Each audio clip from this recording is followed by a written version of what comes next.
Welcome to Central Luzon State University Nanotechnology R&D Facility. This nanotechnology R&D facility was funded by the reputable funding agencies in the Philippines such as PICARD, PSHERD, the OSD Region 3, the DEBAR, the DBM, and the CLSU counterpart as well. And here are some of our posters, research funded as well as published from a reputable journal, the ISI Thomson Reuters, as well as a Scopus journal.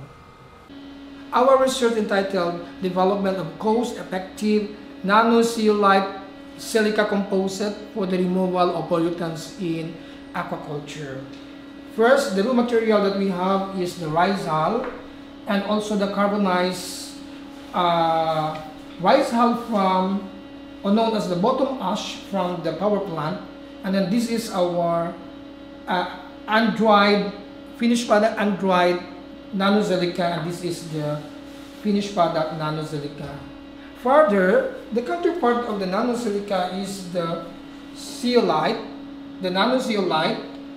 It is being organo-modified by aminolauric acid, undergo intercalations in order to account the spacing, in order that the polymer material will go into the gallery in order to exfoliate further to come up with a nano-size material known as the nano-zeolite as well as the nano-silica, which is the main material for the removal of pollutants for tilapia aquaculture. This is our characterization room used to characterize the different properties of our nano-zeolite silica.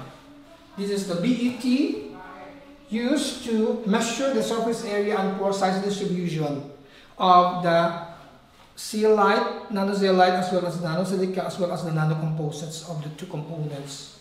Further, it is being determined by highly advanced machine that analyze 3 parameters that characterize nanoparticle. So, in this manner, this nanoparticle used to determine the particle size of the material, the diameter size, the zeta potential, and the molecular weight of the nanocomposite. And this is the Fourier transform infrared spectroscopy used to determine the spectral analysis of the nanocomposite. We have this nanoparticle known as a nanocomposite zeolite silica, used to determine its roughness surface as well.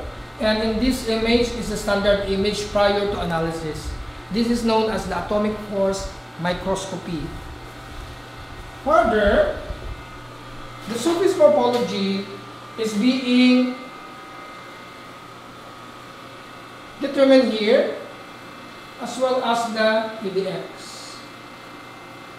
The elemental dispersion, X3, of the material to determine what is the composition of the certain material. This is the surface morphology, the scanning electron microscopy, and then it is being also determined. That is the surface morphology of the silica as well. That is silica. And then further, the scanning the elemental dispersive X-ray diffractions will determine. So my colleague, a licensed chemist, doing the elemental mapping prior to determine its elemental composition. This is the EDX results of the nanocomposite. So we have the silicon. This is the This is the EDX results of the nano-silica, which contains silicon and oxygen. This one is a silicon, that is an oxygen. So to start with, we do the elemental mapping. That is how EDX confirm our product. So it confirmed that our product contains silicon at oxygen to form a silica. Thank you very much.